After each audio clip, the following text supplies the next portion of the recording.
कलाम मुक़द्दस में से हमारे लिए आज की तिलावत रसूलों के अमाल उसका 14वां बाब 21 से 27वीं आयत तक।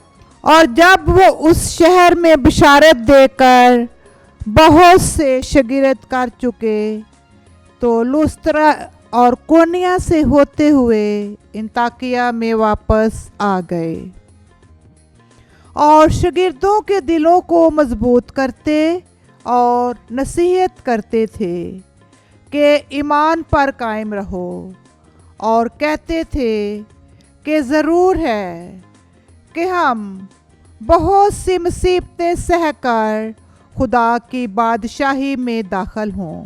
और उन्होंने हर एक कलीसिया में दुआ और रोज़ा के साथ हाथ रख कर उनके लिए काहिन मुकर्रर किए और उन्हें खुदावंद के सुपुर्द किया जिस पर वो ईमान लाए थे।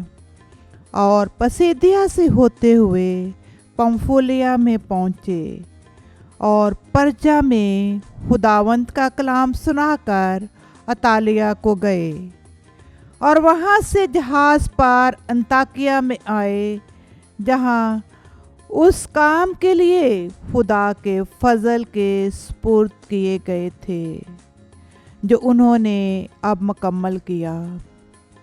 और पहुंचकर उन्होंने कलीसिया को जमा किया और बयान किया कि खुदा ने हमारे साथ होकर क्या कुछ किया, और यह कि उसने गैर कौमों के लिए ईमान का दरवाज़ा खोल दिया। पाक कलाम के पढ़े और सुने जाने पर खुदावंद की बरकत हो। खुदा का शुक्र हो।